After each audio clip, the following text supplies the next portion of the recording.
Hey guys, hopefully this isn't too jarring of a difference for our normal Curse of Strahd videos. This is episode number 10, 11 if you count that bonus episode that dropped on Tuesday. But we published our first video on May 1st. So as of recording, today is actually that Tuesday, so it's the 16th of June. So a month and a half. We've been talking about Curse of Strahd, and I thought that doing a final thoughts video is not something that I want to write a script for. It's just kind of a off-the-cuff, how I actually feel video that needs to be done. I feel like if what I say without having to write it down in a script I feel like that's the correct way of what I actually feel, just saying what comes to your head. And for those of you, we are going to talk about Death House first, so if you have any desire to play it and you don't want it to be spoiled, just look for the timestamp here and you'll jump to that section and I'll just give you my final thoughts. So spoiler warning for Death House, which is behind me. So now with that out of the way, we're going to talk about my least favorite part of Curse of Strahd, and that is Death House. So Death House is free. I will have a link for it in the description. You can go and download it, because Wizards of the Coast basically said, hey, this is a really good Halloween one-shot, and it is. But the thing about Death House is, it feels tacked on, and that's kind of really what it was. It doesn't feel like exactly what's supposed to be part of Curse of Strahd. It feels like it was just something written for Adventurers League, so that they could bring the players legally up to the level that they need to be to start the adventure. I'm kind of jaded towards Death House, because when your favorite local game store calls you up and says, hey, it's Halloween time, it's October, and we have a whole bunch of players that are looking to get into D&D or already in, and they just want to play, a one or two shot haunted house kind of game, this is the game that you basically go to. And I run it, I counted 22 times, I don't know if that's 100% sure, it might be more like 19, but I've run it more than Curse of Strahd, and I'm at the point where I don't even run it by the book anymore, I just kind of use the maps. But the thing about Death House is, and I was talking about this during the live stream with the Tabletop Dungeoneers, which I should be able to link up here that you can go and see. I was just talking about how this didn't feel like it belonged in Curse of Strahd. It's a great one-shot. And Quinian from Quinian's Budget Crafts was talking about how he likes it because it sets the mood. And he likes Death House. He thinks it's a good way to get people into the mood. And I think that it just misses the mark myself. It is a good one-shot Halloween adventure.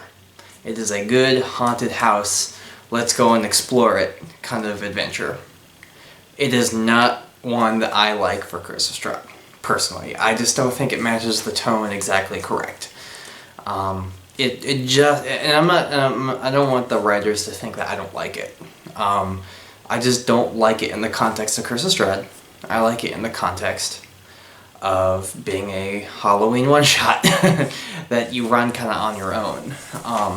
Because the backstory of it is actually pretty interesting, how there's these cannibal cultists, this wealthy family who's trying to contact the afterlife and doing seances and then inviting people over and then eating them with their rich, friends.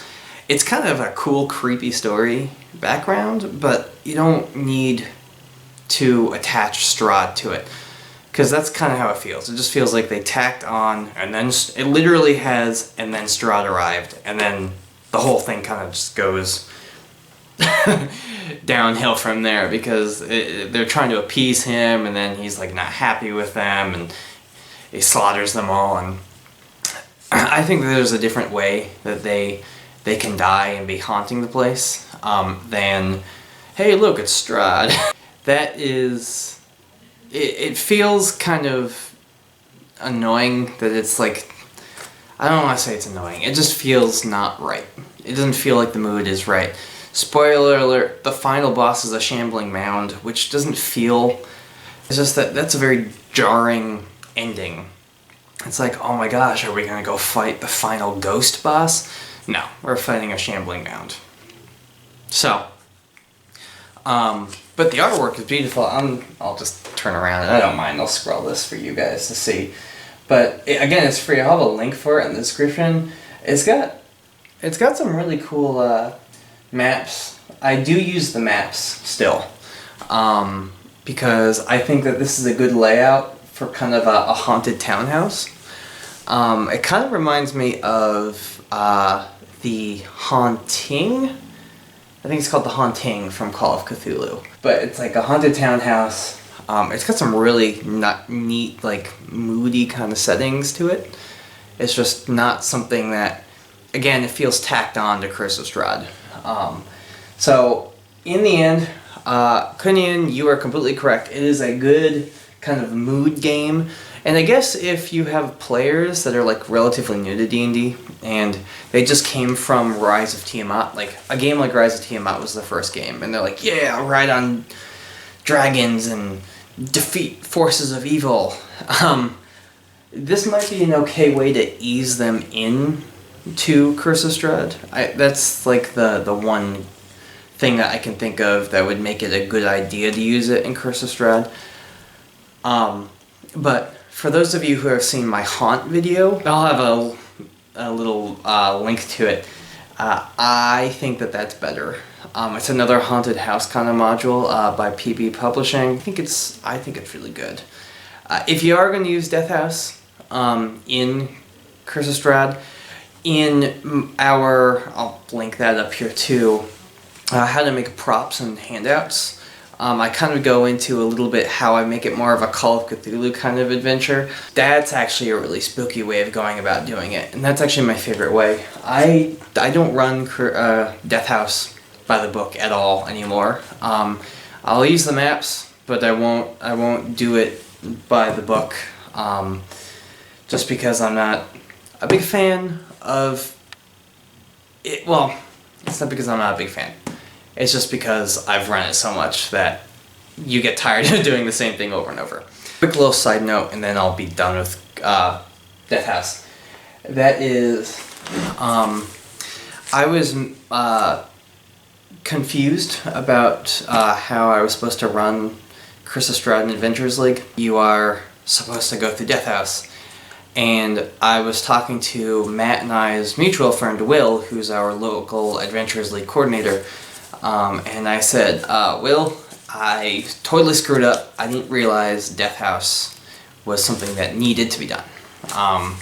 And he goes, well, it's Death House. You don't need to prep anything for it. It's literally just a 10-page dungeon crawl.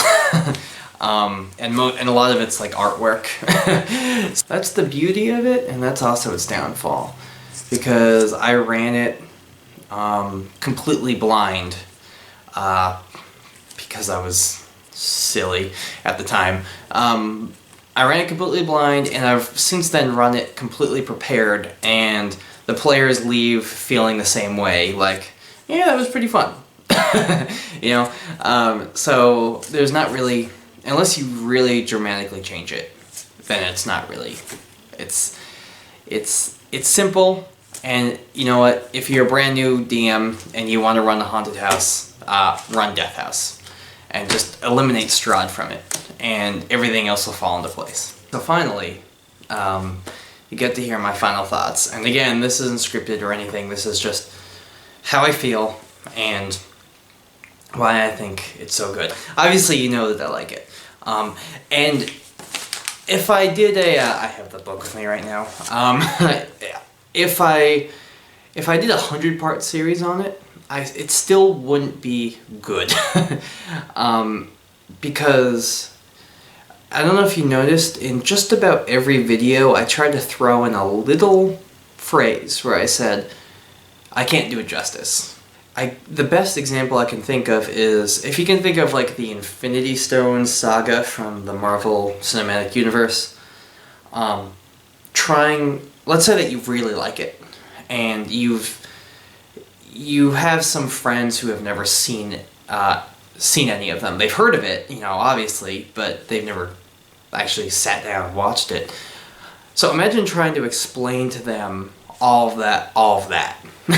From the very first Iron Man all the way up to Endgame, and everything in between, and trying to explain to them why it's so good, why you like it so much. And they might leave that conversation saying, yeah, that sounds like something I want to watch. But it's not going to do it justice, because there's so much left to be explained, and you're always going to miss things. There's always going to be something about it that they will like that you don't. And that's how Curse of Strahd is. I can't do it justice. You're just going to have to play it. And here's why you should play it. One, if you like those atmospheric black and white movies, even the cheesier ones, like The House on Haunted Hill, that's kind of like a self-aware, locked closet, cheesy black and white movie, even things like that, you're going to have fun. The old Universal horror films, anything black and white, but even the Hammer horror films, with, let's see here, Peter Cushing was Van Helsing in that one, with Christopher Lee as Dracula, and the ambiance of the black and white with the architecture and the camera styles of the Hammer horror series. If you like any of that, you're gonna like Curse of Strahd. Even if you like the Coppola movie, and Hate was talking about that in Discord, the Tabletop Dungeoneers Discord, which I should have a link for down in the description if you want to get into that. But he also mentioned it in that live stream that I was talking to you about with Quinian, where even the Coppola Dracula movie has a lot of the same kind of interesting tone. I don't think the Coppola movie is exactly, it's definitely not by the book. There's no movies that are by the book to Dracula, but kind of gives a little bit of a different backstory to Dracula, and he said that it really reminded him of that movie. And I haven't seen the Coppola movie in forever, but I did watch a couple of reviews on it not too long ago, and I can see where Hate's coming from that. So if you like the Coppola movie, you're going to like Curse of Strahd too, probably. There's a lot of political intrigue in this game, even though it doesn't come off as political intrigue. There's a lot of, like, I don't know, alliances being made, and there's a lot of, like, backstabbing, so it's kind of fun in that sense if you like that kind of game. It just happens to have a vampire and a gothic backdrop to it. I like it so much because I like Call of Cthulhu. Call of Cthulhu is my favorite RPG, hands down. I like D&D, don't get me wrong. Call of Cthulhu and Traveler are two of the top three for me, D&D being 3. It gives you that same kind of almost hopelessness, dread, always looking over your shoulder kind of feeling. Obviously in Call of Cthulhu, straight Call of Cthulhu, not Pulp Cthulhu, there's a better chance that you're gonna die than you would in Curse of Strahd, but it still brings you that feeling of, oh my gosh, what's gonna happen? What's going on? Who is that? Is that a bad guy? I can't tell because they're everywhere and they're nowhere at the same time. And only Curse of Strahd has been the only D&D game pre-written module that has invoked that for me. So I I guess that's why I like Curse of Strahd so much, is because it gives you, it finally, in D&D, is able to deliver the feeling of dread. And I just really like the idea of Gothic horror. So, anyway, Curse of Strahd is so good, in my opinion, because it delivers the Call of Cthulhu experience in D&D with a really cool set dressing of Gothic horror with a looming vampire that doesn't like to hide in his castle, but likes to come and pester you the entire game. Again, Death House, I should have a link for it in the description, and give Curse of Strahd a try. I promise you I don't get paid by Wizards of the Coast to tell you that. I just think it's a really good system. And heck, if you are not happy with Curse, if you don't want a whole adventure from levels 1 through like 11 in Curse of Strahd, then check out Castle Ravenloft. I've read it, but I've never played it, so I couldn't tell you exactly how it plays. But if you're looking to get your fix, but you want it in a slightly less lengthy campaign, then go play Castle Ravenloft. And I thank you all for watching, and I hope that you stick around, and thank you to all of our subscribers. Go check out the Tabletop Dungeoneers, and remember to game on.